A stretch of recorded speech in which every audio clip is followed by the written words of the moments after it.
Live from New Hampshire, the Live Free or Die state comes Uncovering the Truth. 2 hours of mentally stimulating, physically relaxing, thought-provoking, and sometimes maddening talk radio. I'm your host, Dr. Katherine Albrecht, and together we'll take a closer look at the forces shaping our lives to find out what's really going on behind the curtain. Our guest for the next 2 hours is Edward Hasbrouck, a travel expert, author, award-winning investigative journalist, and one of the world's leading advocates for the rights of travelers. Edward has more than 15 years' experience as a travel industry insider, specializing in international airfares and reservations technology.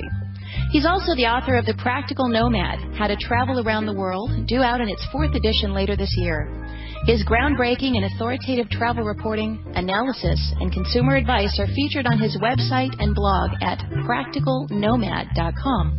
He'll be talking with us today about the privacy, civil liberties, and human rights issues that are raised by database records of our travels, including airline reservation systems and machine-readable passports. Edward, I want to thank you for taking time out from your own travels to join us today. Welcome to Uncovering the Truth. Thank you very much for having me on, Catherine. Are you there, Edward? Good morning. Good morning. How are we? Hello?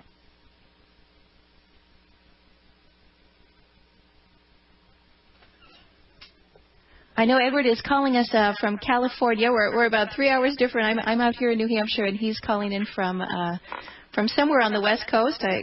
Let's see if we can get him on the line. Can you hear me, Catherine? Okay, but he's live. Okay, so Edward is apparently live and on the air, and so am I, and we're having one of those 21st century technical glitches. But you know, the amazing part to me is I'm sitting here looking out the window at the rain that has been hammering New Hampshire. If you've been watching the news, you know that we've been flooded, in fact, right down the street and washed out about half a road. The amazing part to me is that we actually have the technology now where we can bring a program like this to you, where I can be sitting here in New Hampshire. Wes, who's managing our board and ably handling all the technical issues, is working out of Texas, and then we've got Edward on the whole other side of the country. And you know, who would have thought that we would be in this position? Wes, do we have Edward back up? Hey, Edward, are you there? I'm still here, Catherine. Fantastic. Now you sound perfect coming through.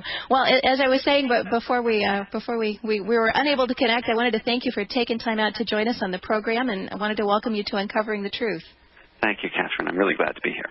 Well, Edward, I got to say, you're one of my heroes in the privacy world, and I know that you've gotten a whole lot of referrals whenever I get a call from a reporter who says, what's the privacy issue du jour, or how do I handle, issues about passports and RFID security. I always send them your way, so I know we keep your phones ringing over there. But you've basically done to travel what I've done with retail, going behind the scenes and going to the meetings and the conferences, reading those boring industry publications, and you figured out that there's a lot more going on behind the scenes than the average person has any clue about. I'm guessing our listeners have really no idea how much the governments of the world have been taking an interest in our travels lately. And, I've never really had an opportunity to sit down and talk to you for a long stretch. So I'm looking forward to getting an education from you today also. Why don't you start by telling us how you went from travel guru and writing The Practical Nomad to becoming the privacy travel expert? What made you first realize there was a problem with Big Brother looking over our shoulders? Well, I actually started looking at this, as you did, as a consumer issue. The more through my own work in the travel industry, I started coming to an understanding of the kind of information that is being recorded and kept that most people don't realize or don't really think about in the normal business process of making reservations for our travels. The more I came to understand that this was an area of sensitive personal information, fully as revealing about our lives and with at least as much potential for abuse as other categories of information like medical information or financial information or even criminal records. And at the same time, when I started asking questions about this, what I found is that people in what might broadly be described as the privacy community, well-meaning people who had some particular familiarity because it was an issue that was being talked about for a while, about some of the special potential problems posed, say, by financial records and the kinds of dossiers about all of our transactions on our credit cards that credit bureaus say may keep, I realized that there weren't very many, if any, other people in that privacy community who were focused on this issue, largely because they didn't realize what was going on. I think there are a lot of parallels to what happened with credit bureaus. Back in the 60s and 70s, people came to an understanding that there were these companies behind the scenes that had no direct dealings with them, yet that were aggregating and accumulating dossiers about almost every American. And people were justifiably rather shocked and outraged, and that led to the passage of the Fair Credit Reporting Act, which actually has some quite good provisions both for privacy and allowing people to get their files. And it was really only when people started actually requesting their files from the credit bureaus and discovered all this that they were galvanized into action. Most people never actually see all the data in their reservations and never think about what it might mean. You know, you think, well, I'm getting on a plane to Cleveland. Everybody can see me getting on the plane to Cleveland. What's the big deal about the fact that there's a record in some database saying that I got on a plane to Cleveland? But I got to really ask whether, you know, my own doctoral dissertation research was on supermarket cards, and I traveled around the country and asked people, do you know that every time you scan a frequent shopper card at your supermarket that a record is made of your purchases? And I had estimated, you know, my husband and I had this ongoing debate, and he said, Catherine, nobody knows that. I said, of course they know. I've been going on the radio. I've been telling him. He said, no, nobody knows that. And I found out that he was actually right. Only 25% of people even had a clue that when they scanned the card that they were actually making an entry in a database with, you know, every roll of toilet paper and every gallon of orange juice that they had bought over the last 10 years. So I know if there's that little awareness of something that, to my mind, is as obvious as scanning, you know, a mag-stripe card with a number on it that clearly is linked to a record about you, then I'm guessing that the people who realize that there is any kind of record at all of their travel, you know, if you call up Southwest Airlines, you call up Delta, you call up US Air, and you go to Cleveland, as you said, I'm guessing that most people don't really think that there is any record beyond what is needed to simply pay the Visa bill at the end of the month. Well, I think that's a key concept, what you just said, beyond what is needed. There's an implicit assumption when people are engaged in a commercial transaction and you give somebody information because they need it in order to complete the transaction. There's an implicit assumption that most people have that they're giving that information for that purpose. They're not giving it for the purpose of the person they're giving it to, storing it and selling it to other people. They're not giving it for the purpose of it being passed on to the government. They're giving it for the purpose of getting to Cleveland and reserving the hotel room, so it'll be waiting for them. But that's not what the law says in this country. I mean, we're kind of getting ahead of ourselves here, but that is a legal assumption that the law makes in some other countries, notably in Canada or in the European Union, that the default assumption, unless you say otherwise in the contract, is that the data is limited to the particular purpose that you gave it for. And that's a fairly reasonable default assumption. It doesn't mean you can't do something else if you get permission or if it's spelled out in the contract. The law in the U.S. assumes that if you give somebody personal information about yourself, you intend to give it unrestricted, that you intend, whenever you give them your name, your social security number, any of that stuff, that you intend to give that company that you're doing business with the complete ownership. You don't own that information anymore. They do. They can sell it. They can give it to the government. They can do whatever they want, and you have no control over that. That's a very weird assumption for the law to make, and a lot of the problems we get into result from the difference between most people's normal instinctive assumptions about what's going on and the assumptions, the counterfactual assumptions the law makes about your intentions. Yeah, I think that's actually well stated. I am actually not even aware of how extensive the database, you know, is our travel information being collected in that way and marketed in the same way that our purchase preferences are being collected and marketed? Is there actually a commercial interest in obtaining and selling and trading this information? There isn't as much trading and selling of this information between entirely unrelated companies. It's treated as very valuable information to the companies that have it. The frequent flyer records, for example, which are very much analogous to the excellent work that you've done with frequent shopper cards, For high-end purchases and people who travel a lot, frequent flyer records are very, very valuable. Now, I think there's going to be interesting questions if there hasn't been a really large U.S. airline that has gone completely out of business and been auctioned in bankruptcy since the rise to prominence of major frequent flyer cards. But I've talked to experts in database marketing who say that the frequent flyer records alone of a company like American Airlines or Delta, if they were to go bankrupt, and again, Delta has been in bankruptcy. This is not an implausible scenario. That if that company were to go bankrupt and those were to go on the auction block, there's probably at least a $500 million value, perhaps pushing $1 billion, according to experts I've talked to, just in the frequent flyer databases of those companies. Never mind the records of other people who fly who don't have a frequent flyer number. Now, what in the world would I want to know with Flyer X, who's a frequent flyer? Why do I care that he's been to Zimbabwe and he's been to Cleveland and he's been to Toledo? What difference does that make to me? Why would that be valuable information I'd want to buy? Well, if he's been to Zimbabwe, he's one of a very small subgroup of Americans. Fewer than 25% of Americans have a passport. So if he's been overseas, he's part of a small demographic that's a highly attractive demographic to people who want to market stuff related to international travel or to international outlooks that's of no interest to the majority of Americans who never go overseas. If he regularly travels to Florida, well, maybe he's in the market to a condo, and that's very valuable information to people who want to push selling him a condo there. Knowing it's in many ways recently, geo-targeted marketing has become one of the holy grails for commercial marketers. They're extremely interested in knowing where someone is. And with things like cell phones that could be anywhere, unless they themselves are tracked, which is another question, in some ways it's getting harder and harder for businesses without this kind of data to target their information to people who are actually going to be potential customers in a particular place.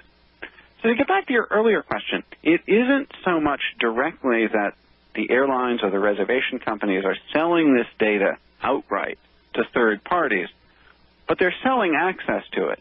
They will put advertisements as inserts in the mailings to frequent flyers who have a particular demographic.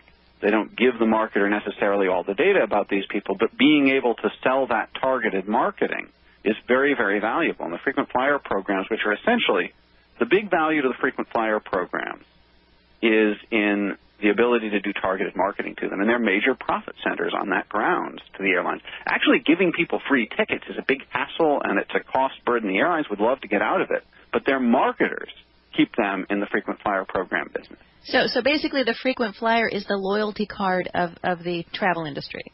Yeah, and frankly, frequent flyer cards were the original loyalty program. Before most other, green stamps were the original loyalty program, but that was a nice, anonymous, freely transferable scheme, right? You got green stamps, and you could pass them from one place to another. All green stamps were the same. The green stamps didn't show where you got them.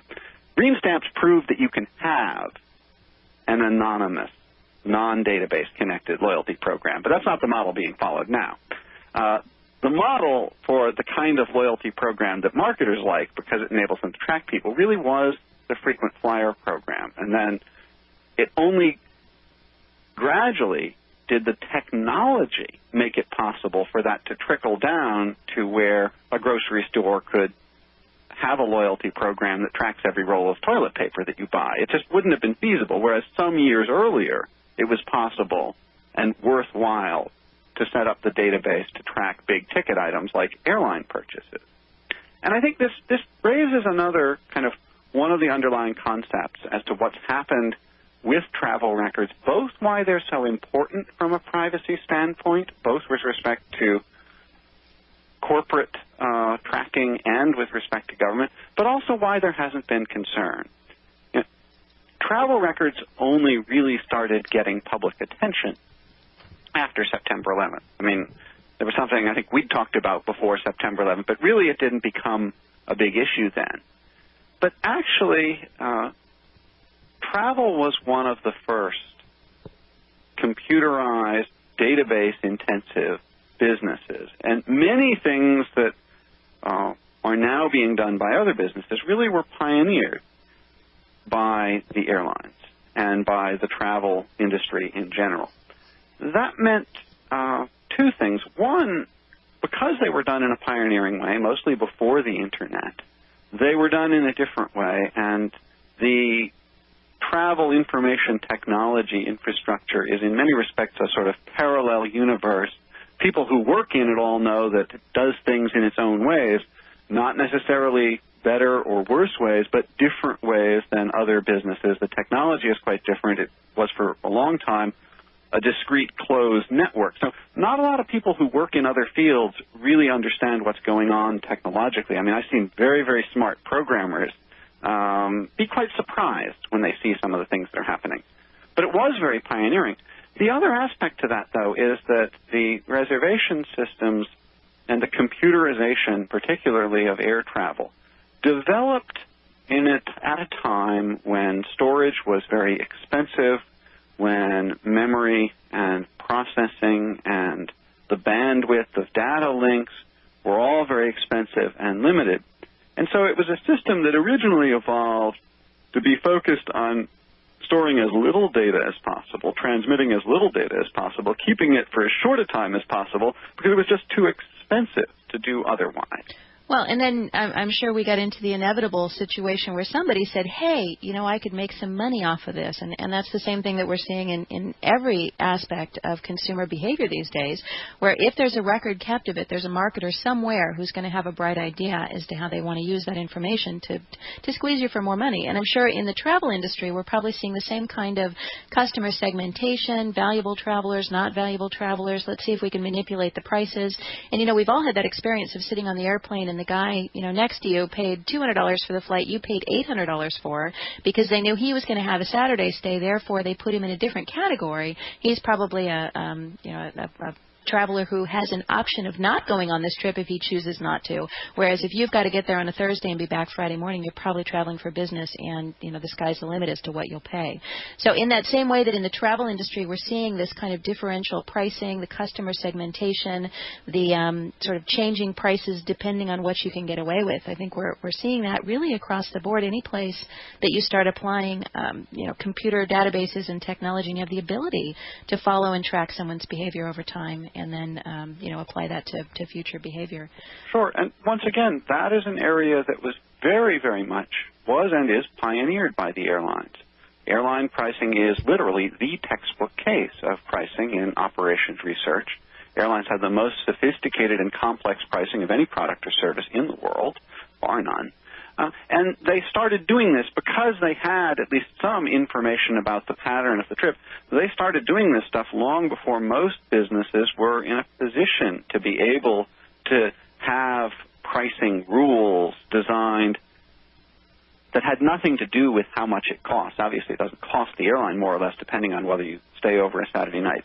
The whole point of that rule is that it uses some information about the pattern of your travels for the airline to make a guesstimate about how much you're willing to pay. It's all about predicting the individual person's willingness to pay. So airlines have been doing that for years, if not decades, before other businesses started to look at trying to begin to move into this territory pioneered by the airline. Well, and I hadn't thought about it that way, but you're absolutely right in that the airlines really did pioneer this idea that I could pay a different price than the person sitting next to me. And we've almost gotten to the point where we just accept that as a fait accompli. Whereas I think in other areas it's a little more problematic. There was a while ago when Amazon was caught charging different prices for the same books online depending on the cookies in someone's browser cache. And so if you went on there and they found out that you were willing to buy pricier items, then you actually got a higher price on the same item. When you deleted the cookies from your cache and went back to the website, you actually would get the price that everybody else got. So I think you're right in that the airlines really, I think even just in the minds of the average traveler, the average American, we're used to thinking of the fact that our airline tickets will go up if we don't buy them 2 weeks in advance. They might go up if we, if we don't stay over on a Saturday. We've got this whole, just a whole laundry list of different ways that we know that the airlines are likely to do that. What I don't know, though, is how the airline really got started with this whole idea that it's acceptable and appropriate to charge different prices. I'm sure they didn't start out that way in the 30s when commercial air travel became available to people on a wide scale. Well, no, they didn't. And, I mean, really, where they got this idea was starting in 1978 when airfares were deregulated. And, again, this is another thing where airlines were way out in the forefront. This was well before the general wave of deregulation, which didn't start until into the Reagan administration. Airline deregulation was kind of the big test case. That happened under Jimmy Carter in 1978. And it was a big experiment. Before that, airline pricing and the regulation of airlines largely followed a model that had developed out of the pricing for the railroads and government regulation of the railroads. And there was a long history, obviously, if you look back to the 19th century and early 20th century, a long history of populist activism around control of big monopolistic or oligopolistic railroads, ways that they exploited their monopoly position. I mean, if you had a farm that was served by one railroad, you couldn't necessarily just take your business to somebody else. So railroads had been given a lot of public benefits, including being given land from the government in the first place to build their tracks, but on condition that they operate in a regulated way. They were subject to common carrier laws, which required them to treat all customers equally, required them to publish a tariff that set fair prices. They couldn't just exploit the fact that they were the only railroad serving one area, but had to charge equivalent prices per mile everywhere on their routes. The railroads also developed a lot of technology. I mean, there was until Amtrak no one railroad that could get you from one side of the U.S. to another. So the railroads had developed business processes, central financial clearinghouse, and a common technology based on paper tickets with multiple coupons that you could go to a travel agent or you could go to a railroad and you could buy a ticket with one price, and you could get a set of coupons for the different portions of the journey, from Boston to Chicago and from, Chicago to Phoenix with one ticket, and then they would figure out behind the scenes how to distribute the money between the different railroads that you travel on. And I'm assuming, let me just jump in there, I'm assuming that your name wasn't required for any of those. It was my experience even just, 10 years ago, 15 years ago, I could buy an airline ticket and I didn't have to have a name on the ticket. All that's true.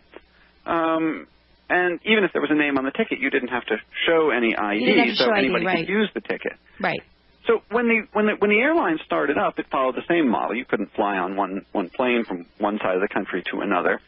They were getting benefits, as they still do, enormous subsidies in a whole range of ways from the government, but that was on condition that they had to operate as not exactly a public utility, but as a regulated common carrier. And so up until 1978, they had to not only publish a tariff and charge the same prices to everybody, but had to be a fair tariff that charged people per mile the same amount, whether they were flying from a small city or a big city, whether it was a city that only had one airline serving it, or whether it was a place, New York to Los Angeles, where there was more competition. And the airlines basically replicated the railroad model in terms of setting up their own financial clearinghouse and common ticketing scheme and all this kind of stuff. And the government had to approve the prices until 1978. So there was a much simpler fare structure. And all of a sudden, after 1978, airlines began to experiment with a wide range of things. It's, probably outside the scope of our discussion as far as for travelers how that's played out. The short story is that people in big cities with a lot of airlines and a lot of competition, airfares have fallen, and services tended to decline in smaller places. Not a particularly surprising story. But the airlines began to experiment very rapidly with a much wider range of more complex pricing. Then when American Airlines came out with the Advantage program, which was the first big frequent flyer program, it was such an immediate success, again, not just in keeping loyal American Airlines passengers, but it suddenly created out of whole cloth this revenue center of marketing and marketing data, it rapidly pushed other airlines into looking at this stuff. And then after September 11th, the government came along. The government had not really been paying a lot of attention.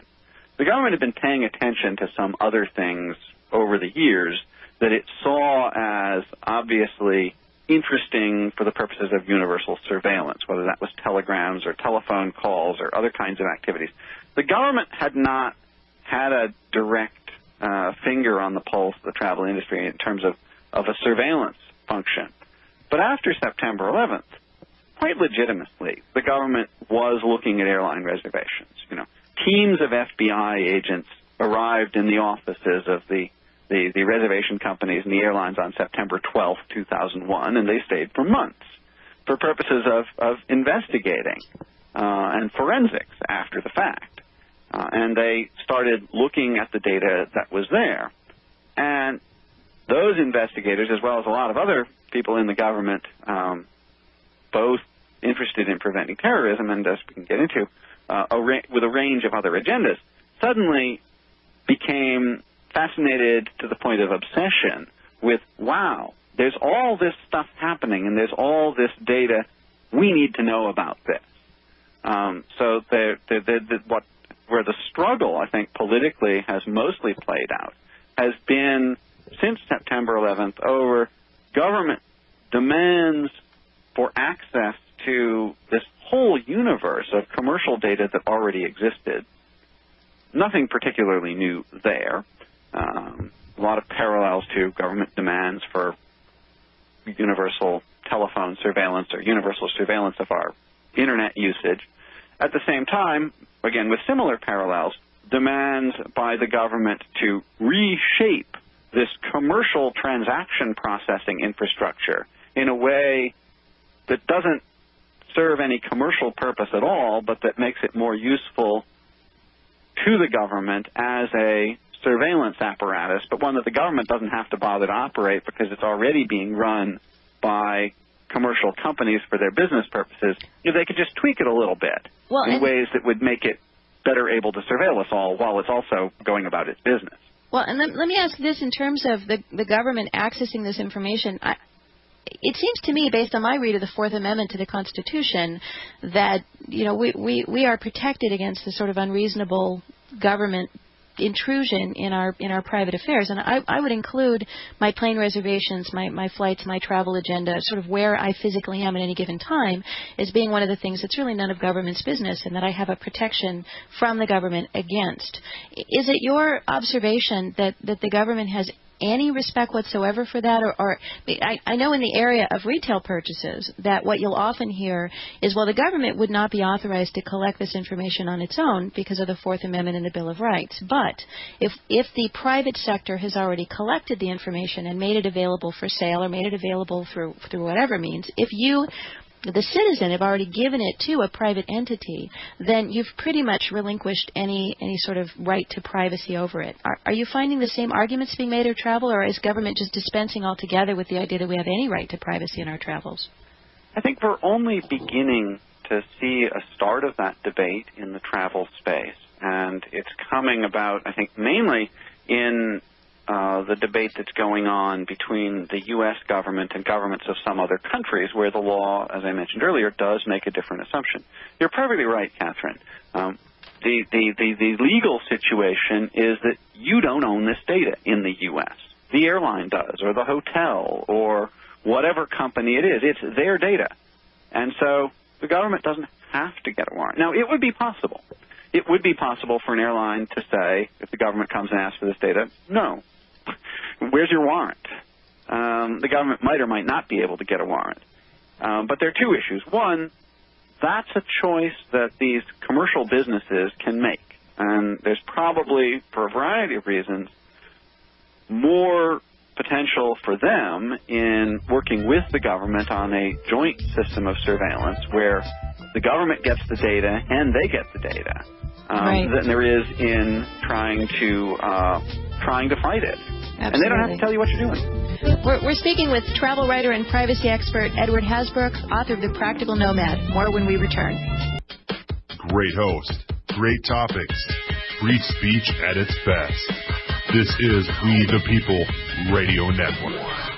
And welcome back to Uncovering the Truth with Dr. Katherine Albrecht. Our guest today is journalist, researcher, and all-around travel guru Edward Hasbrouck, author of The Practical Nomad, How to Travel Around the World. Edward, before the break, you were talking about the Fourth Amendment and sort of government intrusion into these databases of travel information that have been collected, and talking about how that had changed after September 11th. Say a little bit more about the transition that you saw happening in the industry after the terrorist attacks. Well, I think that initially, as I said, when the FBI showed up to talk to the airlines who just had their own planes, hijacked and flown into buildings, it's very understandable and quite legitimate that they were happy to help in the investigation and the forensics of that terrible crime. But what that set is a pattern where they didn't ask any questions. It was, how can we help you, to the government?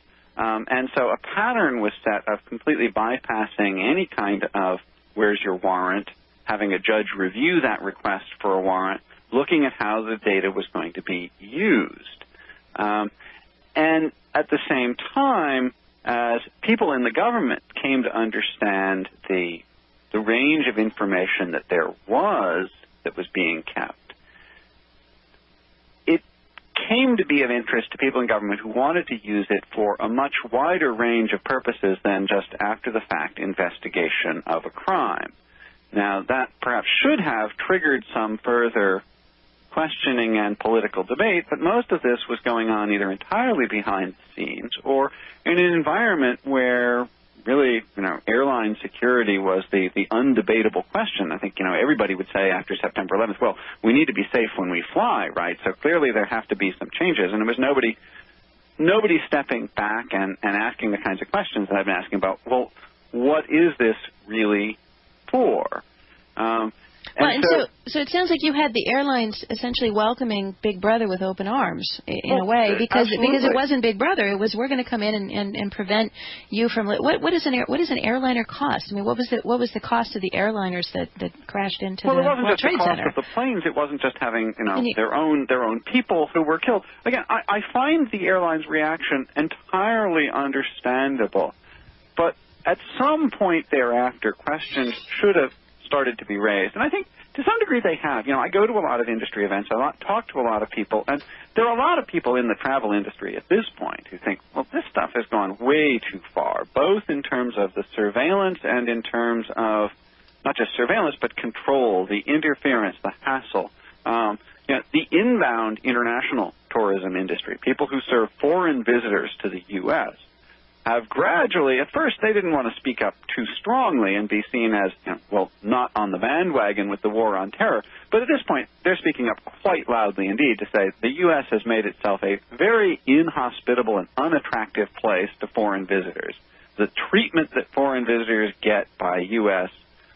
Visa-granting authorities, at the border, by Homeland Security, all of that is costing the U.S. billions of dollars a year in revenue from foreign tourists.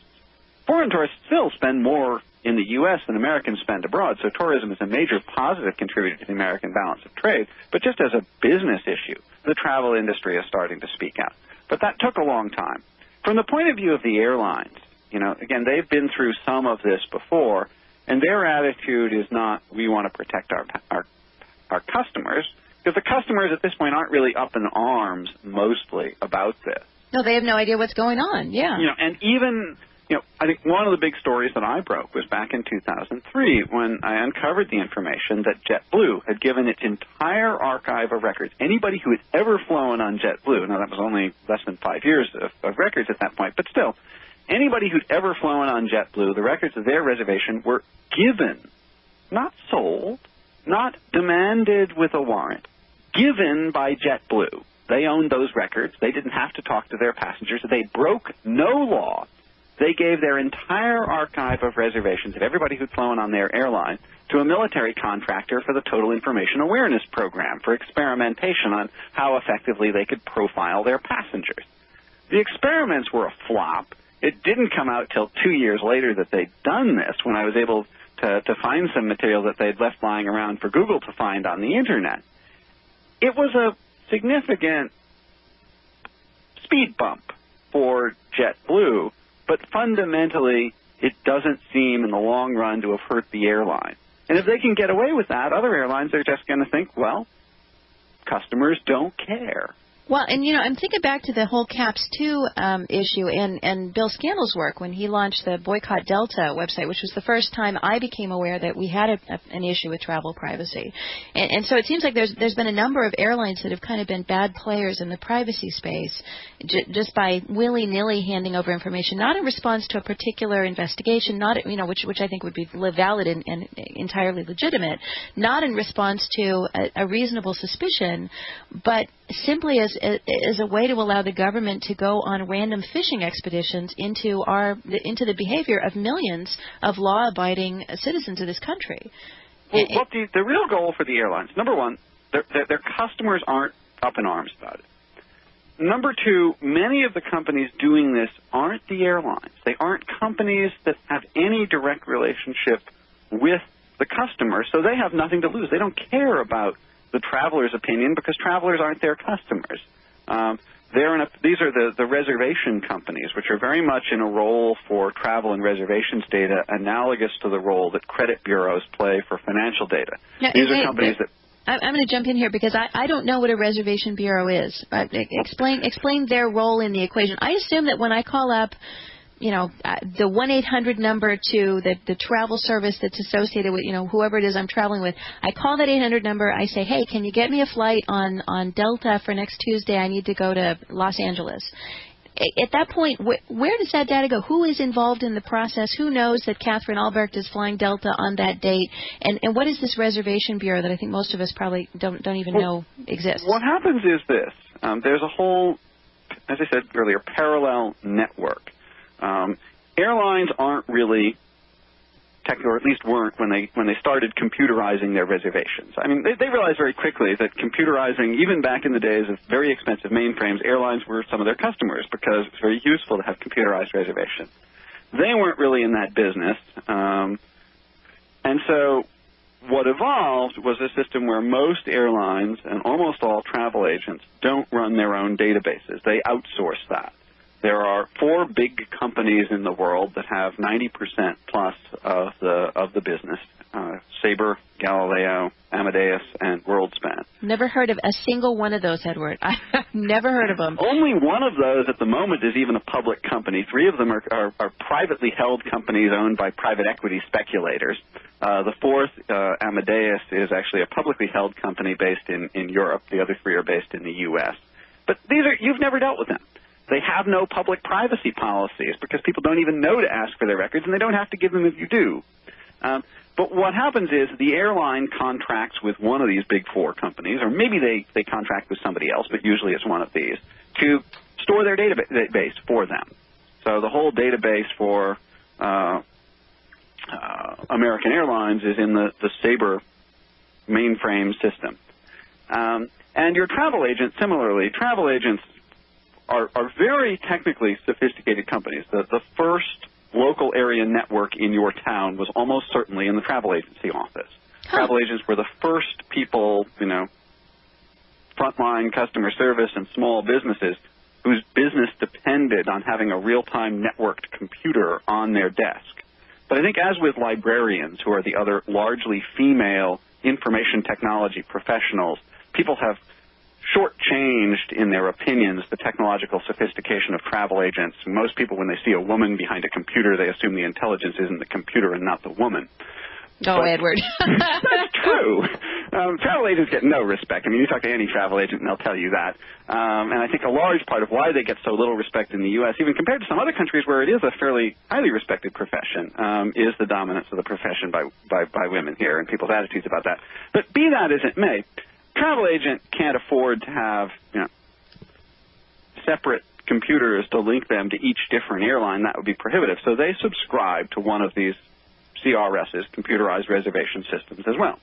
So you go to your local travel agent, or you call them up, and they use, you know, their terminal is linked to one of these systems, and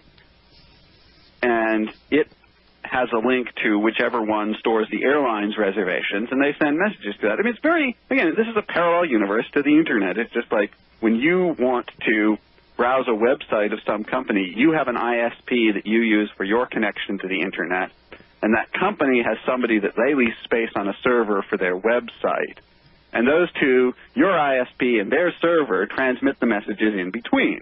In the case of the airlines, you don't see these reservation systems that are storing the data and connecting the businesses, and you have no idea that when you make a reservation on that airline, what's really happening is records are being created in the databases of these third parties, both whichever one your travel agency subscribes to and whichever one the airline uses to host their databases.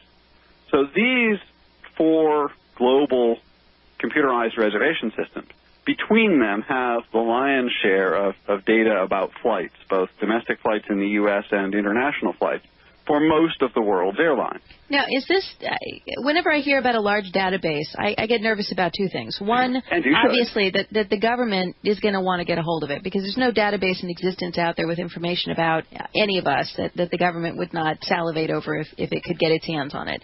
So that's the one thing. But the second thing I always worry about when I hear about large databases is the possibility of hackers and identity thieves and people who mean us harm in a criminal sense to get a hold of them. How secure are these travel databases? Have there been any high-profile stories of any kind of break-ins, or is it the information that they would even have to share with us if it had occurred? Well, they wouldn't. Again, they have no legal obligation, at least in the U.S., to you at all. So they wouldn't necessarily have told us about that. I think the questions you're asking are very legitimate. It's not clear whether there haven't been these kinds of incidents, in part because hackers haven't known about these systems either and haven't been focused on them, or that they've happened and people haven't even realized that's the way that they have been they've happened. But let's talk about that. Let's talk first about the possibility for identity thieves, stalkers, criminals, and then we can go back to what the government's doing with these. Before I do that, though, the one thing is I think that people have been lulled by the fact that in the past this data wasn't all kept. Most of it was thrown away just because it was too expensive to store it.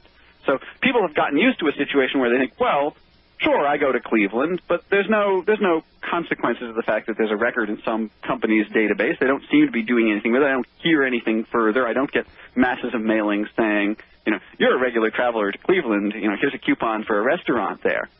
But that's only because it has been prohibitively expensive to store it. I've talked to people who work for airlines who've had responsibility for this, and they say, 15 years ago, the stuff within days after the flight got archived to magnetic tape and sent off to a warehouse where they'd store it for 3 years just in case somebody disputed the credit card charge, and then they'd reuse the tapes, and even that was a big hassle and expense. Within the last few years, certainly since September 11th, all of these companies have moved to a policy of storage is cheap, we're never going to throw any of this data away, and we're going to keep that for life.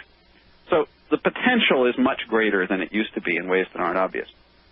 But to go back, how could this be abused? I mean, let's say you make a reservation, you're going to Cleveland, and you're going on your own business, and so you call your travel agent or your company's travel agent, you reserve a flight, you reserve the hotel where you're going to stay, you reserve a rental car.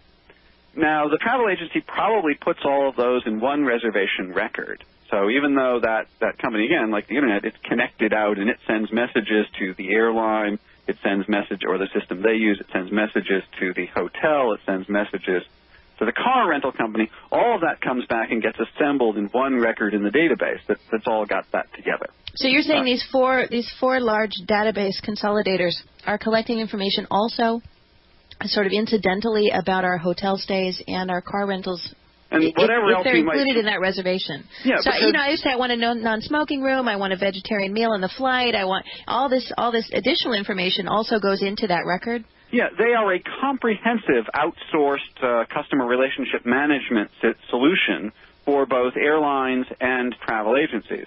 So anything my travel agent knows, one of these 4 large data consolidation companies would know if my travel agent is working with them. It's very rare for a travel agency to have any independent customer database other than the one that they use that's provided by one of these reservation systems. Yes. Oh, okay. So they not only have your individual reservations, but they have a customer profile stored for you that says whether you like a window or an aisle seat, smoking or non, whether you like high floors, what special preferences you may communicate to a hotel about your tastes. A lot of stuff that, again, you may not even be aware that they're writing down and certainly aren't aware that they're storing with some third party. So let's say you take this trip. I think one way that this data can come into the hands of a malicious person is simply by getting access to that reservation. Now, originally, the reservation systems were only accessible to people. The network was a closed network, and you would have had to be sitting at a travel agency terminal that had a leased line to the reservation system, or sitting in an airline terminal. Now, that was subject to abuse, very serious abuse, because anybody who could get to one of those terminals could do damage. I think the worst case that I've ever seen of that, I had made reservations. I worked for 15 years as a travel agent. During the time I started doing this writing, I had made reservations for some human rights lawyers to go to a country with a poor human rights record at the time, who were trying to represent a political prisoner there who they were hoping to be able to meet with. They didn't wish to call attention to their visit. I tried to keep as much information out of their reservations as I could. They flew on a U.S. airline because they didn't want to fly on an airline from that country that might well tell the government about them and have the secret police waiting for them when they showed up. What happened was the government of that country got access, probably either through a travel agency or through the local office of that U.S.-based airline, but that had a terminal that could access this. If the secret police come in, are you going to argue with them? Are you going to say, if they say, we want to know about this person, are you going to give them what they ask? They got access to the reservations and used that information to find where they were staying and go round them up and deport them. Wow. Yeah. This is real. This stuff is real. In the case so of, now this happened how many years ago, Edward? This happened, this was a decade ago. So this is well before September 11th. This kind of stuff, airlines have long had a very cozy relationship with the police in most places. They're the kind of business that has to do that in order to do their job. It's long been perfectly normal that if some cop at the airport wants to know something about a particular passenger, they stroll over to the counter of the airline and say, could you look up this person's reservation? It is not standard industry practice to say, where's your warrant? It's standard practice to say, yes, sir, what's his name? What can I tell you about that? That's the norm. And that's been that way for a very long time. So there already is a corporate culture within the travel industry of saying, sure, yeah. anything and you want to know. The people we're going to be asking are probably, at the airport, again, it's not like it's the counter agent's job to resist demands from the police. Maybe it should be, but it isn't. And at a higher level, these are relationships between, the security people and the private police, if you will, whether it's the house detective at a hotel or the person in that comparable role at corporate headquarters or the people in security for the airline, where there's a revolving door between police and private security. And there's long been ties. I mean, we've seen this in terms of routine access by private investigators to government police files that aren't supposed to be public. This sort of stuff goes on all the time in a variety of industries, and the travel industry is certainly no exception. In terms of if you're like a thief or an identity theft, what's happened is that it's moved out from you had to be sitting at a travel agency computer to now all of these reservation systems have built gateways to the public internet. And when they've done that, they haven't really, because they couldn't, these are legacy mainframe systems, they're very hard to change, they haven't really restructured the security model of their databases in a way that takes account of that. So the model was, if you were a travel agent, you could call up the reservation according to a record locator or reservation number, those funny 5 or 6 letters and numbers, or maybe that in a name or that in a name in a flight. Well, now each of the main reservation systems and most of the airlines have websites where you can go to the website and you put in your name and your reservation number, or maybe just your reservation number, and you can call up your reservations in order to check in or do these other things. Now, people may not realize, particularly the ones that aren't operated by a single airline, but that are operated by these big reservation systems, that in most cases, all you need is those 6 letters or numbers, and you can pull up the entire reservation. So going back to your trip to Cleveland, Catherine, you get to Cleveland. You take the tags off your luggage because you've reclaimed it, and you don't want to call attention to the fact that you're just coming from the airport. Well, yeah, you've got a suitcase, but you don't want to look like an out-of-towner. And you throw away that baggage tag.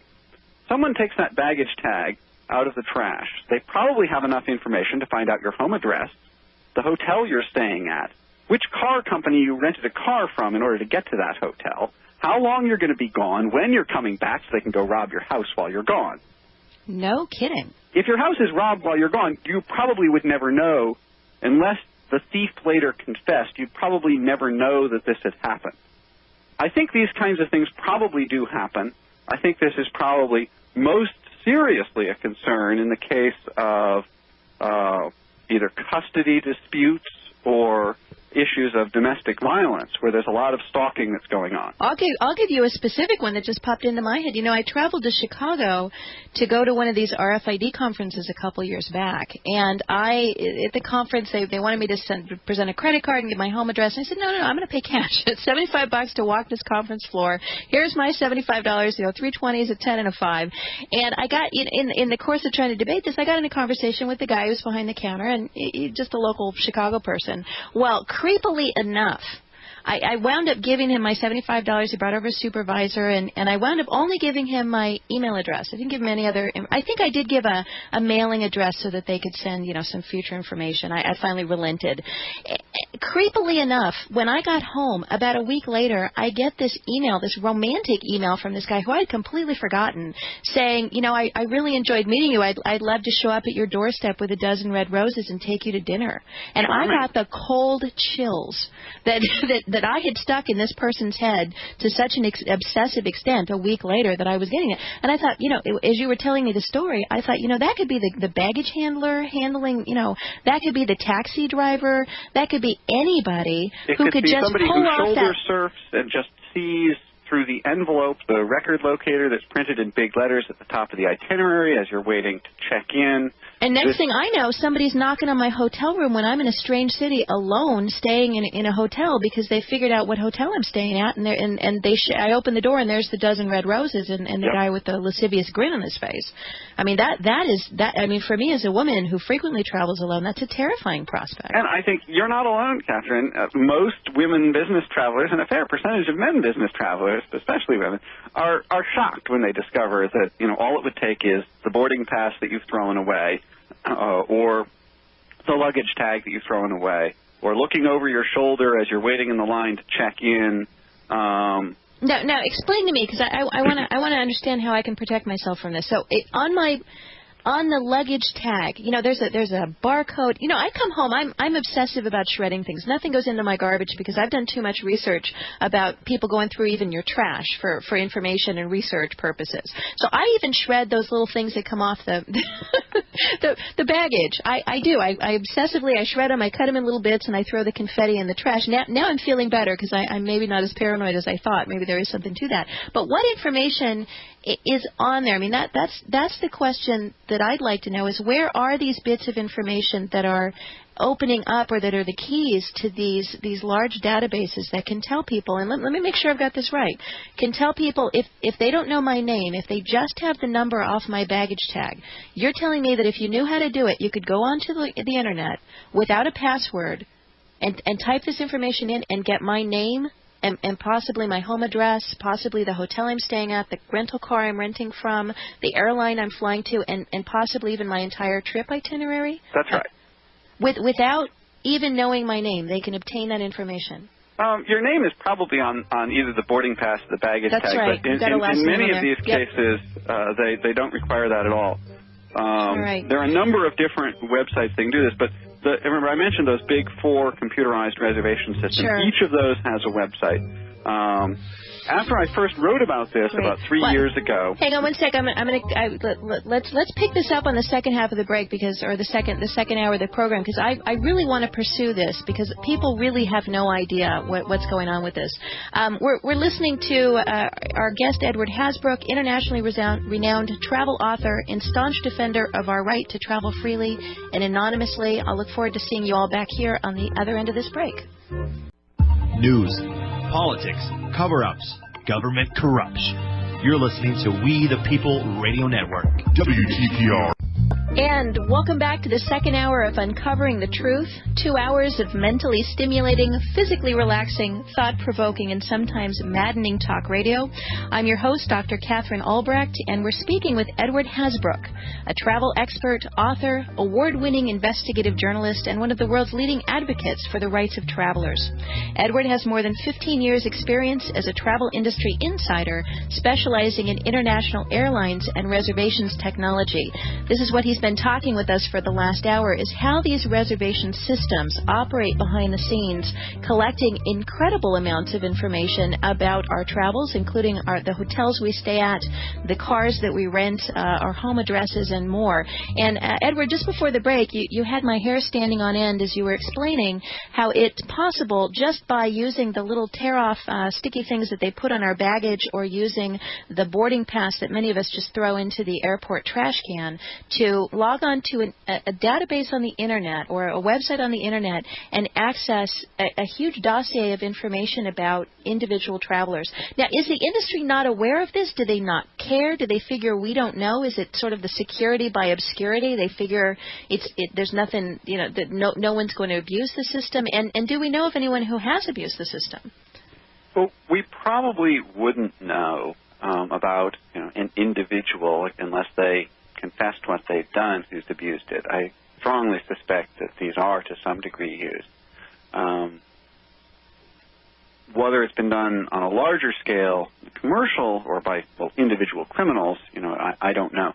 What we do know now is that the government is taking its own interest. And what you see when you go to these websites, virtuallythere.com, viewtrip.com, checkmytrip.com, mytripandmore.com, is you see the information in an individual reservation, which can be very dangerous in the hands of a stalker or an identity thief or some other kind of criminal, as I was mentioning.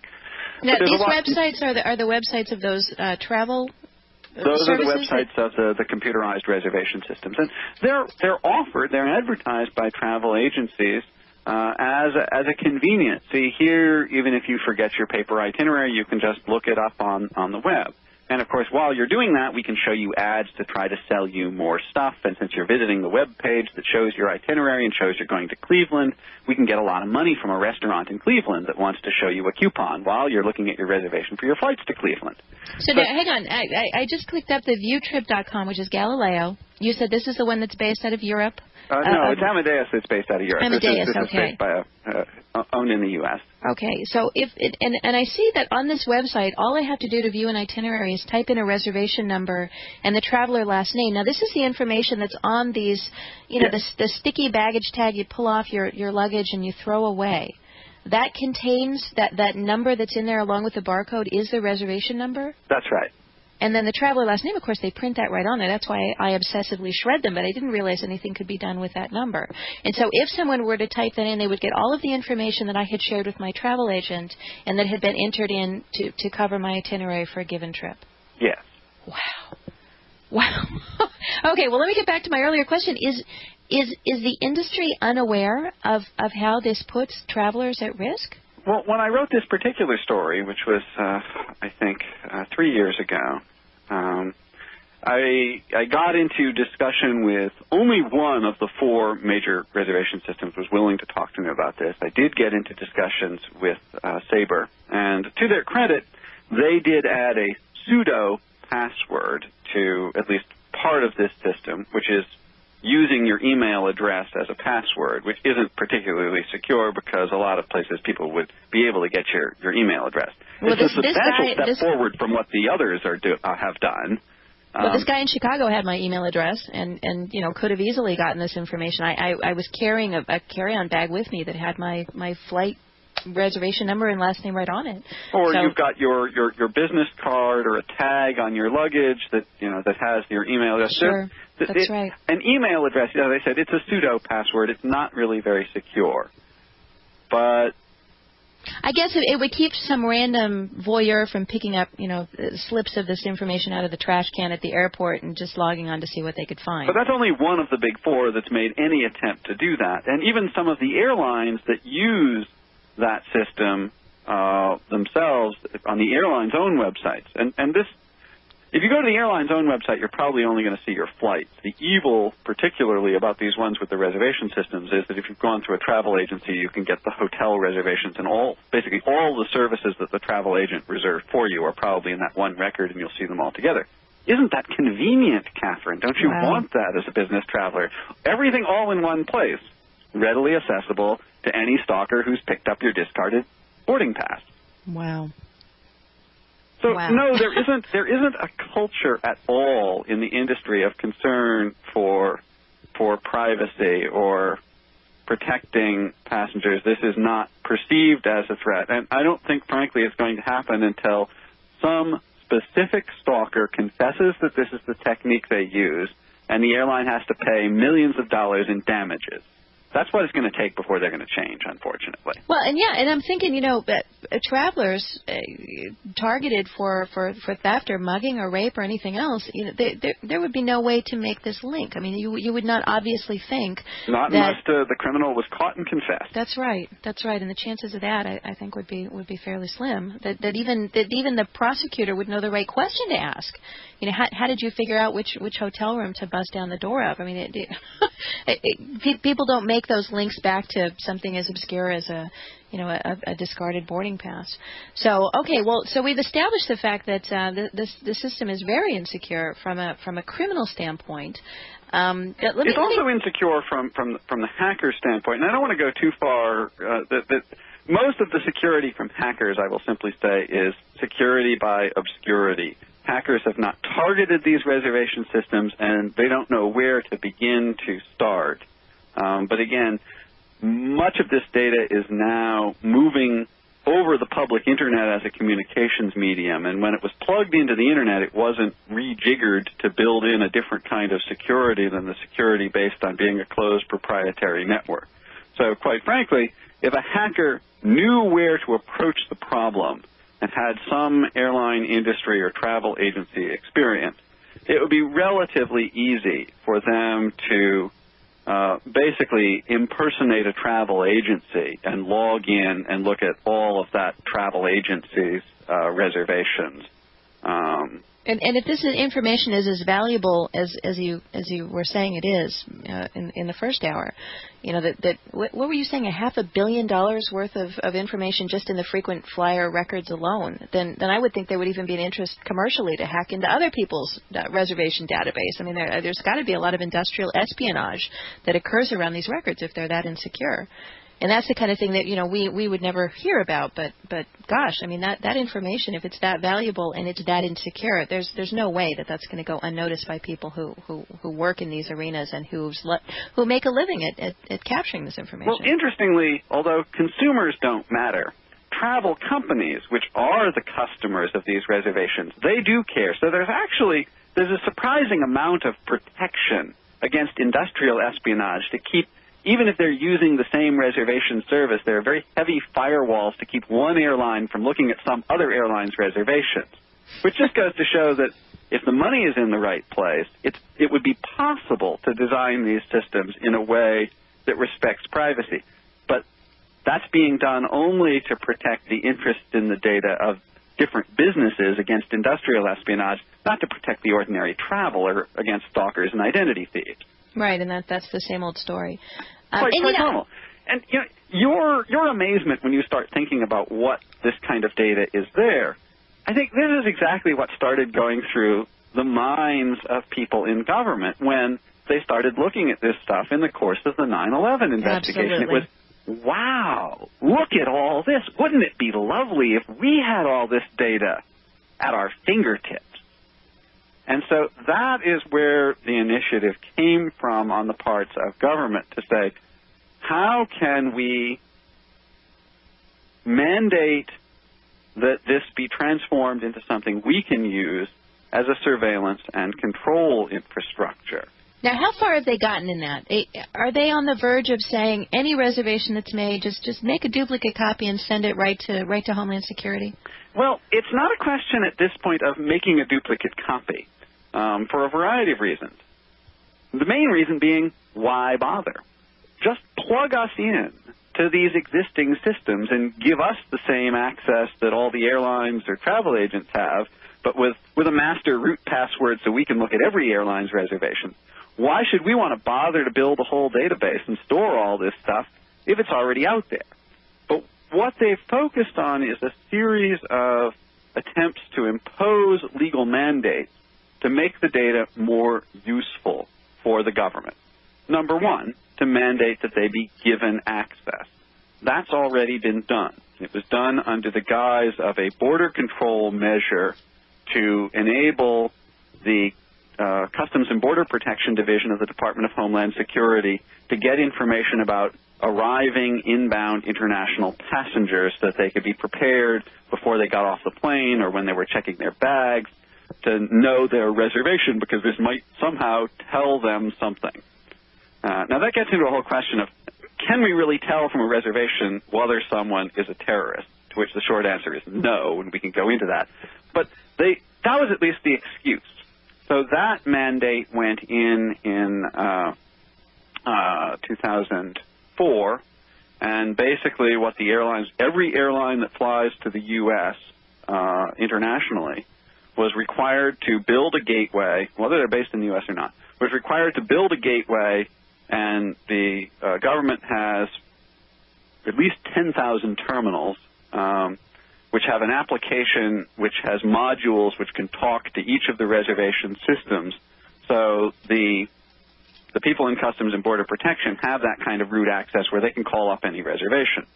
Now, there's a treaty or an agreement with the European Union under which they're only, at least for European flights, supposed to look at certain flights. I know people with the reservation systems who've seen the logs, and in reality, again, there isn't a security model that can restrict it. Once you have that route access, you can look at any reservations. And so, although in fact this is supposed to be just for inbound international flights in the next 72 hours, once they have those terminals, they can look at anything. You know, it's sort of, too, you put a terminal with access to a police database on somebody's desk, they're going to look out of idle curiosity, their friends, their enemies, whomever. And this is kind of what the people in Homeland Security are doing. So they already have access to call up and look at individual reservations on a reservation-by-reservation or flight-by-flight basis.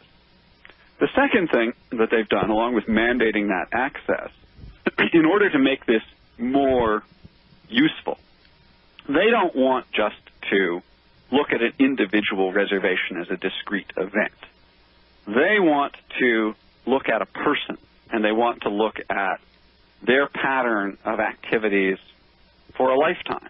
That's much more interesting. You know, knowing that this person is going to Cleveland today is not so interesting. Knowing that they go to Cleveland regularly, and that they also went to Karachi last month, and to Beijing the month before, and knowing that on the same flight to Karachi with them was this other person, that's even more interesting. So to do that, they have proposed a series of requirements that additional information, not required for any business purpose, be entered into these reservations for the purpose of ensuring that this reservation for this Jane Doe going to Kansas City this week can clearly be correlated with that reservation for that other Jane Doe who went to Las Vegas last week, so that they can tell whether that's the same or a different person. So there's a series of proposals, both for international and domestic flights, to require entering unique identifying information in each reservation. And this would be date of birth? Well, date of birth in itself doesn't. I mean, there could be two John Smiths, both born in Los Angeles on the same day. No, they want a truly unique identifier, like a passport number or a national ID card number or a state ID number issued under the Real ID Act and entered in the National Real ID database. Oh, jeez. Now, those requirements have gone through for international flights. The airlines are required to collect that because, of course, there already was the requirement in most cases that you have a passport for international flights, and now just at the start of this year that was extended to a requirement that you have a passport even if you're just flying between the U.S. and Canada. So now you have to have a passport number in your reservation if you want to fly between the U.S. and Canada. So that enables them to construct a master dossier of all your reservations. I've begun to see just literally within the last few weeks the fact that they were doing this. We knew that they were requiring this information, what they were actually doing with it, and whether they were actually compiling this dossier of all your flights, your international flights at least, only just came out last fall when they admitted, Homeland Security admitted in a very obscure notice in the Federal Register that they'd set up several years ago something called the Automated Targeting System, which compiles your reservations and a bunch of other commercial data. They won't say exactly what all it is, pretty much anything they think might be interesting. And each time you cross a U.S. border or take a flight to or from the U.S., it gives you a secret terrorism threat evaluation score that could be the basis not only for deciding whether they open your bags, whether they strip search you, whether they delay you for interrogation at the border, but potentially for other government decisions as well. You can't see your secret score, of course. But it retains that information for, according to the statement, up to 40 years. So if I get searched once, then I'm going to be searched forever? Is that you the might idea? be, and certainly the fact that you were searched would still somehow, the fact that you were searched and they didn't find anything would somehow still be considered relevant 40 years later. Once a suspect, always the suspect. Well, once that came out, people began requesting their records under the Freedom of Information Act. I've just seen the first set of PNRs that somebody got. Wait, what's a PNR? Passenger name records. These are the reservation records for international flights. And they show that the government has been keeping these airline reservation records for international flights since as far as back as 2003. They've been keeping records logging people, U.S. citizens, walking across the border to Canada for at least 2 years in a master personally identifiable database.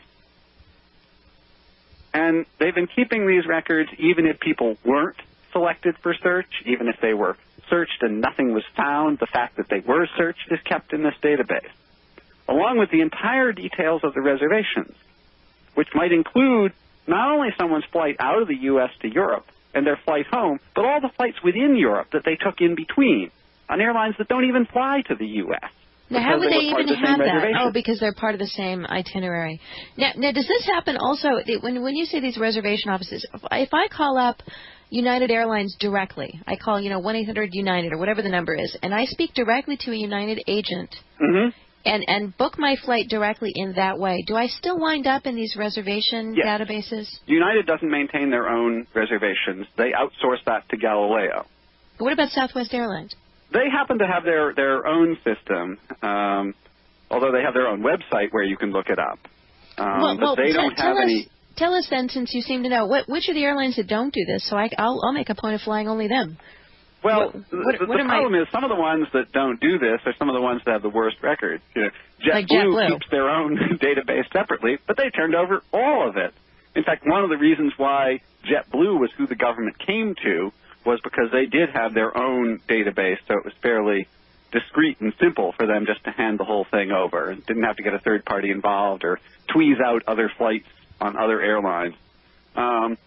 Southwest is probably as good as they get in terms of not tying this all together with as much other information from third parties. But I have no idea what their policy would be if the government came to them, or whether the government has come to them, as it probably has, asking for this kind of information. Airlines could stand up to these government demands, But I've been at international meetings. I was at the International Civil Aviation Organization last fall when they were talking about this specific issue of government demands that airlines put more information in the records in order to be able to identify the passengers. And the airline's chief lobbyist, who I'm debating next week in Montreal, came before these assembled secret police from all over the world. I mean, and the U.S. Department of Homeland Security is the benign end of this spectrum where it ranges out to people from China's Public Security Bureau who are eager to have more means of keeping track of the movements of Chinese citizenry. And anybody who's been to China has seen the very high-tech means of monitoring of the citizenry that they have there. Anyway, the airline spokesperson gets up and pleads with the world's secret police, please, don't make us be your enemy. We're your friend. We want to help you. All we're asking, we're eager to do this with you. All we're asking is that we should have the same access to all this data. So we're becoming communist China in terms of monitoring the movements of our citizens? Yeah. So where we haven't done this yet is on purely domestic flights. That is the proposal that was initially referred to as CAPS 2 and then got renamed Secure Flight.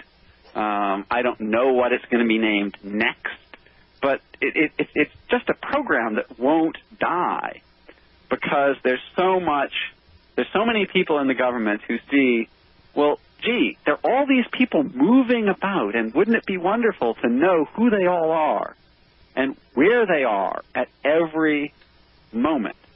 And, you know, while you're talking about that, Edward, I've got to point out one of my key pet peeves at the airports are these check-in kiosks. And what few people realize, they think, it's more convenient, it's quicker than standing in line and waiting for someone to hand me a boarding pass. An actual human being to do that. But you'll notice there's a fundamental difference. When you check in at the curb or when you walk up to the human being and you hand them your ID, they look at it, they look at you, they make sure the picture matches, they look at the name, they look at your reservation, they make sure the name matches, and they hand it back to you. But when you walk up to that kiosk, you're actually swiping all of the information contained in the magnetic stripe of your driver's license or your passport directly into their computer system.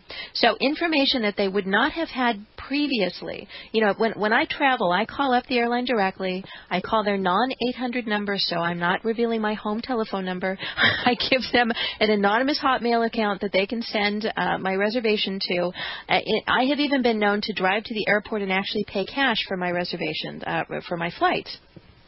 So it's getting harder and harder, and now if you do that, when you go to check in, you can't check in at the kiosk because you don't have the card. But I don't want to check in at the kiosk. Wait in the extra long line for those third-class travelers or 10th-class travelers who don't want to get with the program in an automated way. Right, and the thing that really disturbs me about these kiosks is in the same way that we've been talking about people don't know what happens when they scan the shopper card at the grocery store, they don't know what happens when they make a reservation with a travel agent, they also don't know what happens when they blithely hand over their driver's license to be scanned into a machine. And what people don't realize is in the back of that driver's license, encoded in the mag stripe, most likely, depending on which state you're in, but most likely is your hair color, your eye color, your height, your weight, your home address, all of the information that's on the front of your driver's license. So now instead of the company, your airline, simply glancing and using this for what it was intended, which is to verify that you are the passenger in question, it's now being used for a whole secondary surreptitious swipe of your data. So I have actually had arguments with airlines where I've said I absolutely refuse. I will not even go on your flight if I've got to use the damn kiosk. I will not be standing in front of this kiosk swiping in all of my personal data. You can't have it. And so, when we're talking about programs like Secure Travel or, whatever it is that wants now for us to pony up this personal information, whether it's a date of birth, whether it's a national ID number, by simply swiping that that ID card, people are already giving far more than that. They're giving their state driver's license numbers. They're giving biometric information about themselves in the form of, like I said, height, weight, eye color, hair color, all of that. So, and oftentimes what I'll see happen in the privacy sphere is that something will be introduced and no one will discuss the privacy implications until a couple of years go by. And then they'll introduce something nastier. And when you object, when you say, well, wait a minute, I don't want, when I call up United Airlines, I don't want to have to tell you on the phone my weight. It's none of your darn business. At that point, when people do object, they'll say, well, you've already been ponying that information up. You've been providing that already for 3 or 4 years. What is the big deal? And how have you been so in the dark and not even realized it? You're the one who's ignorant here. We've already been collecting that. And then all your natural indignation dies on the spot. You feel like you're the one, everybody else must have already known that they were offering this information up. You're the only one who didn't realize that. And then you just kind of meekly say, oh, well, I guess it's too late to object. And I really see that this kiosk situation where people are scanning these driver's licenses and credit cards through these kiosks is going to be the back door to getting people to essentially feel defeated and feel like, well, the airline, the reservation, the government, the whoever it is already has all this information anyway. And it's going to be easier for the airlines to justify that. There is the International Airline Association, IATA, which is basically the worldwide cartel, has a goal of eliminating paper tickets by the end of this year. They won't meet that deadline, but they are strongly committed to that as a longer-term goal. Now, they say that's for cost savings, which to some degree it is. But when you have a paper ticket, the fact that you're in possession of that paper ticket shows that that's your ticket. You're the person who's entitled to travel. With an electronic ticket, they have an excuse to ask for ID because, well, how else could we prove that you're the person who bought that ticket? So it's going to make it much easier for them to justify that. But the other thing I think your example shows is the coincidence of interests between the commercial interests of the airlines and the other travel companies in business process automation, on the one hand, as well as in marketing, and on the other hand, the government's interest in universal surveillance. So they both have this common interest. It's very convenient for the airlines to be able to blame the government for these requirements that actually serve their business purposes. The big test of this came actually when they first started asking up for ID on flights. And that happened. It was a temporary government requirement. There had been, back in the 1990s, there was a threat by the Unabomber to bomb a plane at Los Angeles International. And in response to that threat, it's not clear how it would have done anything about the threat since nobody knew the Unabomber's name, but it was at least justified by that. The government issued the FAA issued a temporary directive to the airlines saying that they had to check ID on flights. What happened was that the airlines immediately discovered that there were a lot of people flying on other people's tickets. You'd see those ads in the, Sure. Ticket, woman's name, this date, this place. Somebody who bought a round-trip ticket because it was cheaper than a one-way and was selling the return in. I did it all the time. That's how I survived graduate school, being from California and going to school in Massachusetts, so I know it well. It was a government mandate. It was based ostensibly on, what may have been, at least a bona fide terrorist threat, although it wasn't clear it actually had any relationship to that. But the airlines discovered it was great. All of a sudden, they could capture all this lost revenue from these people buying other people's tickets, and they could blame the government so they didn't have to take the heat. What more could they want? So we're seeing the same thing. The airlines now have a vision of touchless passenger processing, where everybody would have a card with an RFID chip in it that would be remotely readable, that would combine the functions of a debit and payment card, a frequent flyer card, a boarding pass, and a luggage tag. And you'd just walk into the airport, and there'd be readers everywhere, remote radio readers, and you'd walk into the airport, and you'd walk onto the plane, and you'd never have to interact with anybody. And wouldn't this be wonderful for you, and wouldn't this be wonderful for the airline? And, of course, along the way, a whole data trail would be collected in an automated way. Well, what would be even better for them than having to set up this system of issuing these people these cards is if the government would just issue people a card like that would have a remotely readable chip in it, and the government would administer the system of putting unique identifying numbers on those chips, and then the airlines could just piggyback on it. Well, that's the RFID passport.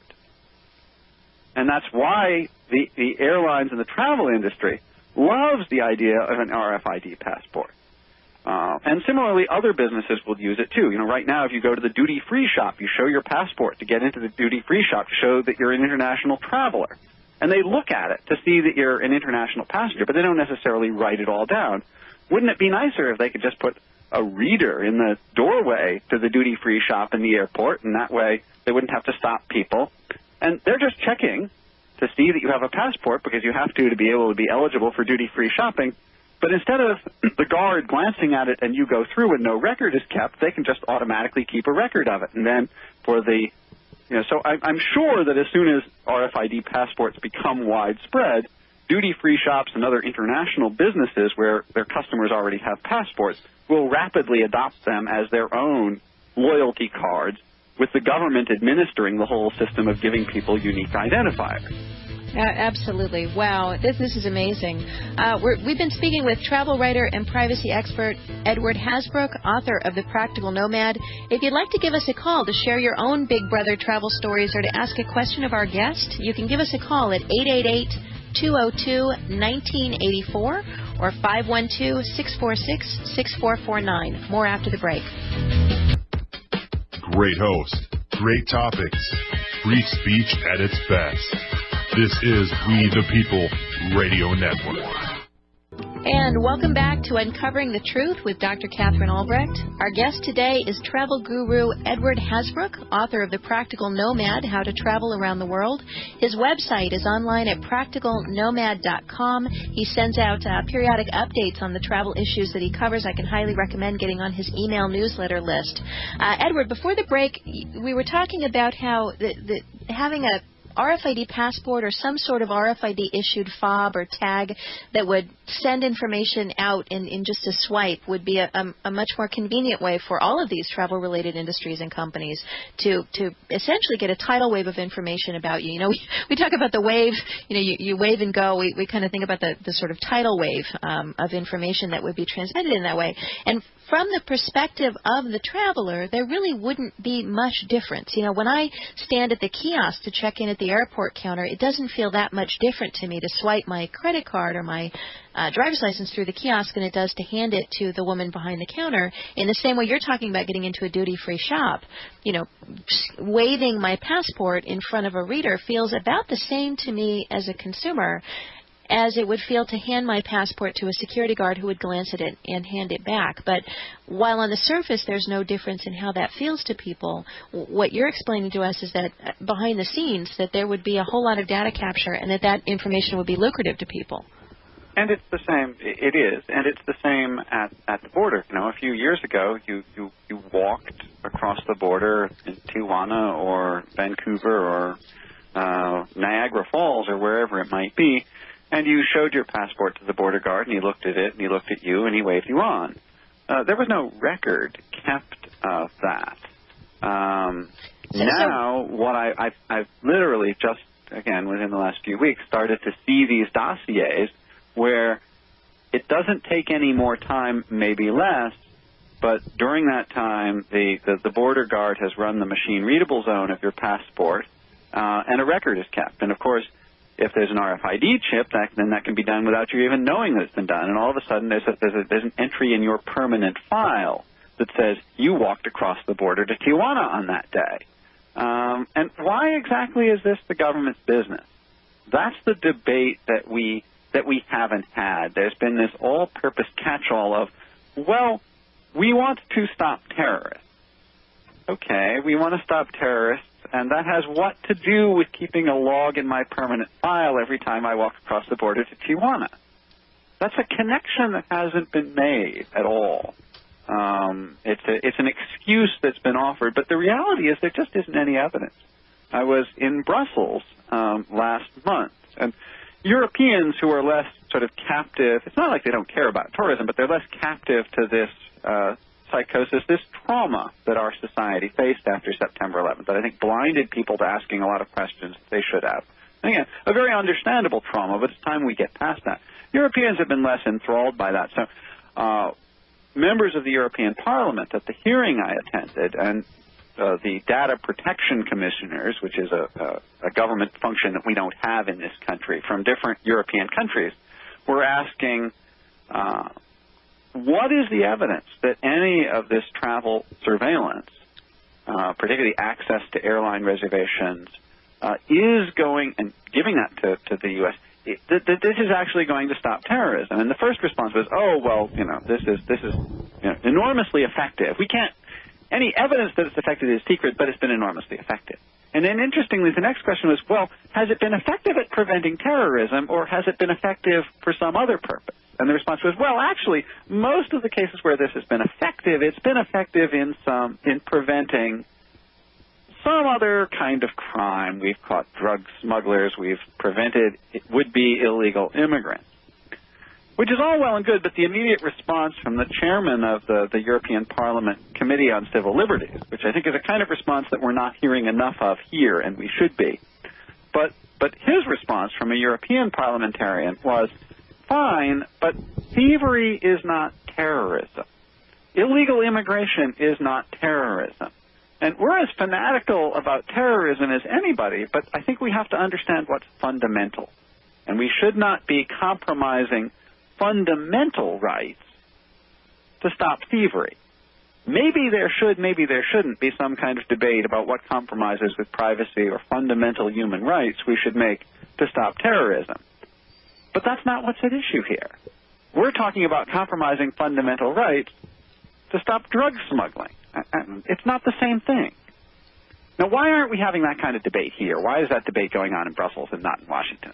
Well, I think once you get into a conversation about stopping crime, it's like people throw their common sense out the window. The example that I often give, there's in our book Spy Chips, we talk about the eye hygiene hand washing monitor device, which is an RFID tag or an RFID reader hidden in a soap dispenser to tell whether people wash their hands after they use the bathroom.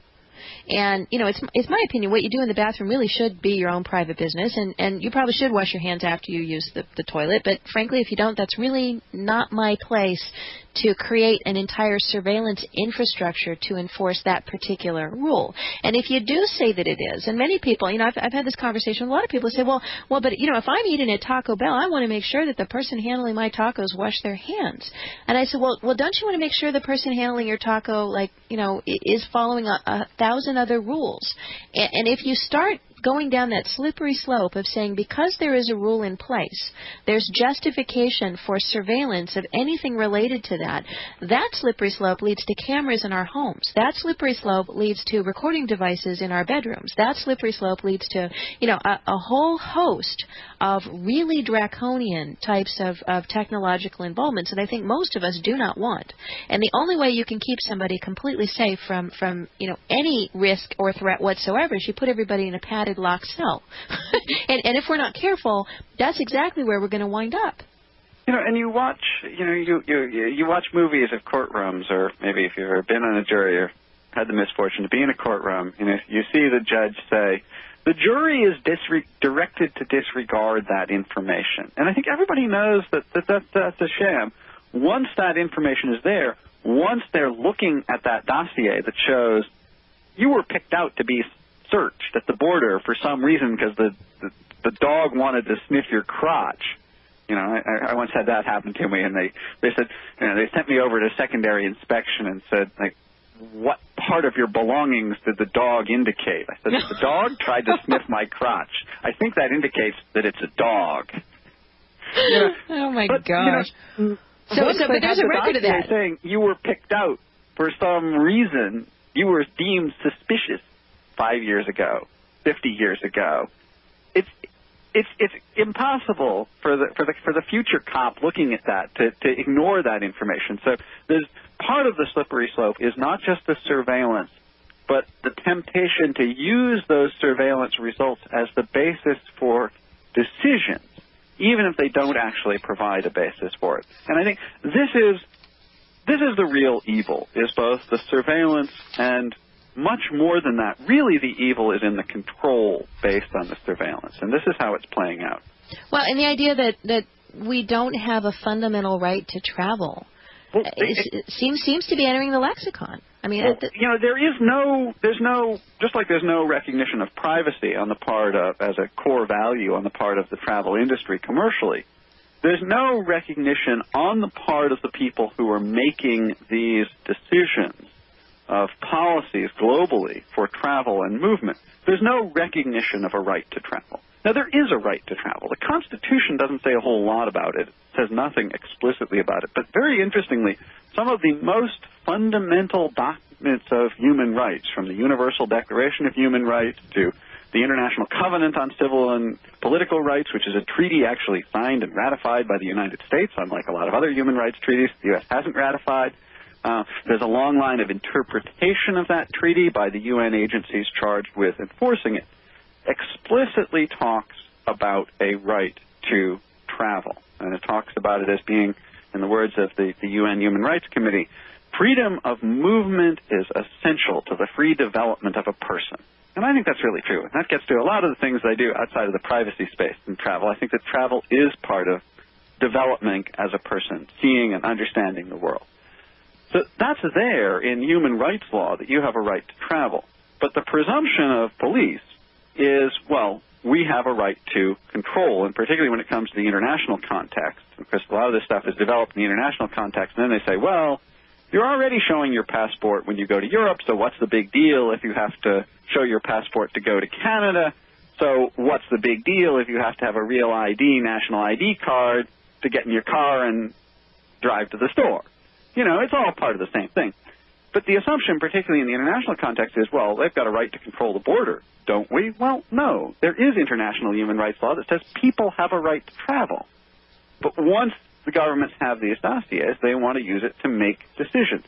So first you've got the dossier. And this is the vision here. It's not about preventing terrorism. It's about comprehensive surveillance. I heard the second-in-command of Interpol, also speaking to ICAO last year, lay out his warm, fuzzy vision of how wonderful this would be, where the vision was that in the future world he wants to create, and that the world's police want to create, if you're stopped by a local law enforcement officer, a state policeman in New Hampshire, a traffic cop in China, that your lifetime travel history will be as quickly, readily, and comprehensively accessible to that frontline law enforcement officer anywhere in the world as your criminal history is today.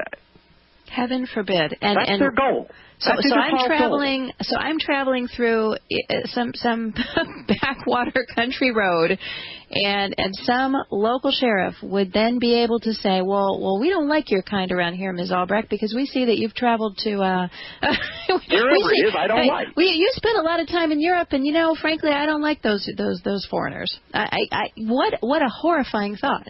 And this is something that also comes out of the 9/11 Commission. There's some people on the 9/11 Commission staff who became obsessed with the concept of what they described as terrorist travel. Now, again, there's no way that you can tell the airline reservations of a terrorist from the airline reservations of a non-terrorist. I mean, aside from the fact that the terrorist is probably going to make reservations in a stolen identity anyway. So there's no such thing as terrorist travel. Travel is not a crime. Travel is a right, damn it. But that's not the way they're looking at this. In this model, travel is inherently suspicious. And interestingly enough, there's a parallel history if you look at the history of the passport. Going back at least 200 years, there were debates after the French Revolution as to whether for French citizens having a passport was a totalitarian imposition, that everybody should be free to travel without passports, or whether you should have a right to a passport because a passport would facilitate your travel. So this tension between things which facilitate travel and things which enable control of travel is very old, and it's being played out today. So once they have the dossier, then there becomes these bizarre mechanisms like the U.S. automated targeting system, where they take all of this data they have and they churn it according to some black box algorithm that they won't tell you, and they give you a secret score. Okay, that's all bad. The dossier is bad. I don't want the government keeping those kinds of files on you. The secret process is bad. The secret score is bad. But what's really bad is what they do with it, which is they decide whether or not to let you on the plane, which is not their right and is none of their business. And then you get these bizarre situations. Again, I think the worst case was something that happened last year. We had a high school student from California, a native-born U.S. citizen. Now, it happened that his parents were immigrants, like many of us in this country. all right, a native-born U.S. citizen who went overseas for religious study to please his mom, who was more religious than he was and wanted him to study the holy books. You can probably imagine that this was not an American Jew, second-generation immigrant going to Israel to live on a kibbutz and study Hebrew. This happens to be a second-generation Pakistani-American going to Pakistan to study the Quran. And he was quoted in the news later saying, well, my mom wanted me to do it, so, I wanted to make her happy. So he went to a madrasa for a while, for religious studies for a year. He got ready to come back, tries to get on the plane, and the airline tells him, I'm sorry, the government won't let us let you on the plane. We can't tell you why. So he's stuck in Pakistan? A native-born U.S. citizen. Stuck in Pakistan. Stuck in Pakistan. He spent 4 months couch surfing with relatives in Islamabad before the ACLU was able to negotiate for him to be allowed home with an air marshal sitting next to him. He still doesn't know why he was on the list. He still doesn't know if he ever leaves the U.S. again, if he'll be allowed back in or will have to go through the same thing. He's basically he did eventually, luckily, get back to his homeland. It's not like he's a dual citizen. He would have been effectively stateless if he'd been stranded outside the U.S., and now he's basically a prisoner in his own country because of automated analysis of his travel dossier. That is where we're headed. Well, I'm speechless. Yeah. Every time I hear of another thing that I took for granted as a fundamental right as a U.S. citizen in the country that I grew up as a little girl, feeling that I was the most fortunate person on earth because I had been born in the best country on the globe. Every time I hear of another plank of that getting kicked out from under me, I have this just feeling of shock, of awe. So if it is possible now for our own government to strand us in foreign countries when we are citizens on the basis of the color of our skin, the sound of our last name, or our religious beliefs, and it sounds like now because of our travel history, what can we do? Is there anything that we can do at this point? Are there any groups fighting this? Should we just send all our paychecks to the ACLU? What do we need to be doing? Well, I'm working, I started out working in the travel industry and writing about this stuff, and then went into writing full time. I'm also have been for the last year as a consultant to the Identity Project, which is working on these issues that we've been talking about travel, focusing in particular on the compelled identification, because really that's the root out of it. If you can travel anonymously, then it becomes almost impossible for the government to utilize these mechanisms to control you. If you can fight back the requirements that you have these unique identifiers and that you provide these unique identifiers when you travel, then we're getting somewhere. That's an uphill battle. But the Identity Project is working on that as well as on a variety of other domestic ID issues. Been involved in the fight against real ID, which seems to be making some progress, particularly this week with Montana voting definitively to opt out of that system. The Identity Project is at papersplease.org, and there's a lot of good stuff there. I think one of the biggest things, though, that people individually can do is to ask questions and not take this stuff for granted. And I know that, well, we're all in the fight against terrorism together is a very powerful and very seductive mantra. But the more I see and the more I know from knowing the insides of this system about where this is going, the more clear it is that this is something where people in the NSA and other surveillance agencies in the U.S. and their allies around the world, including, again, some of the worst of the world's secret police, glommed onto after September 11th because the mantra of fighting terrorism provided a way to push through things. I think most Americans in other times had this stuff been proposed, or in other contexts where it wasn't layered on top of the trauma about we have to stop planes from being flown into buildings. in other times and in other circumstances, I think Americans would have been much more justifiably skeptical and much more vocal about their skepticism. And I think it's time for people to start asking those questions and challenging this stuff again. Absolutely. Edward, we've got a caller on the line. I'm learning the system here. Hi, caller. You're on the line with Edward Hasbrouck. Go ahead. Yes, this is Sam from Missouri. Well, Welcome, hi, Sam.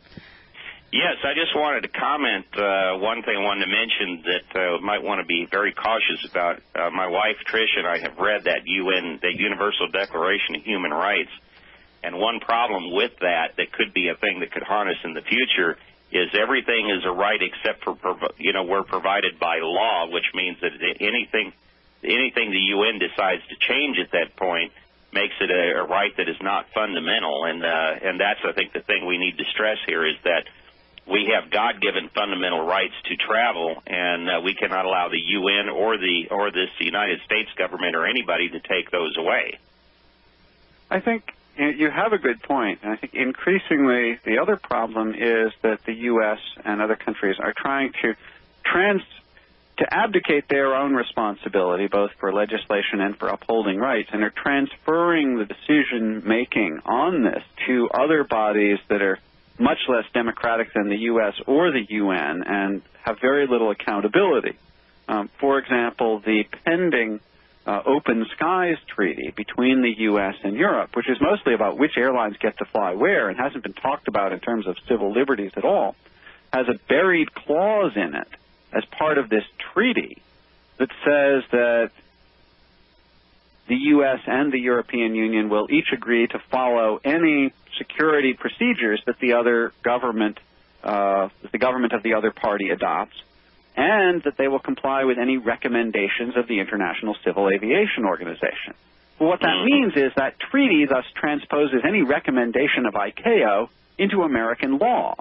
And because of the way the Constitution makes a treaty superior to laws, what that actually means is that ICAO could overrule anything Congress wants to do. Yeah. That ICAO recommendations have the force of the U.S. Constitution trumping Congress. And as I've seen when I went to ICAO meetings, the people who get together there are not civil libertarians. It's a convocation of the world's security police, the people who have no concern for this stuff at all, and most of their deliberations are in the back room. So I think democratic institutions are being cut out of the decision-making, and more of the real power is being transferred to these kinds of back rooms where it's much harder to influence them. Absolutely, and that's all I had. I just wanted to point that out. And welcome to the network, Catherine. You're doing a good job there. Hey, thank you, Sam. It's great to hear from you. I'm really glad you called, and say hi to Trish for me. You bet. Blessings to you. All right, same to you. Bye-bye. Yeah, and Edward, for our listeners who aren't familiar with ICAO, that's ICAO. What does that stand for again? That's the International Civil Aviation Organization. And again, it's...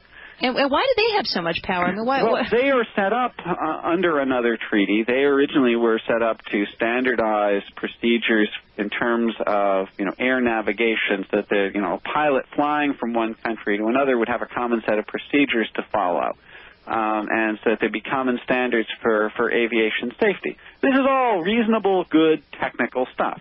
They weren't set up to be a political body.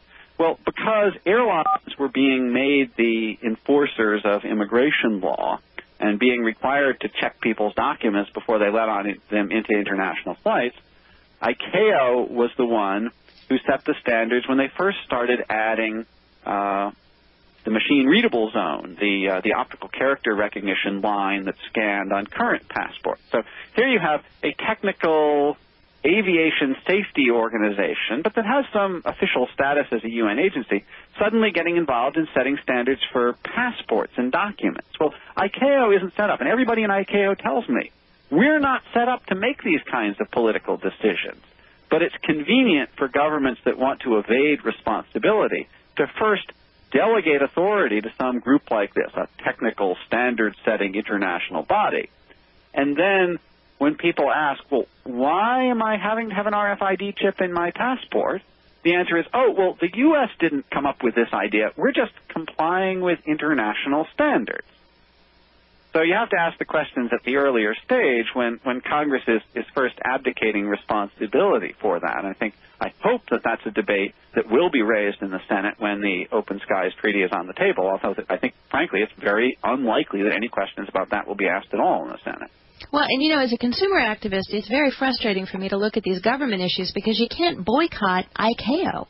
You can't boycott the Department of Homeland Security. What are you going to do? You can't even picket. You can't even protest ICAO because most of us don't even know where the heck or who the heck these folks are. I mean, they're not even on our soil.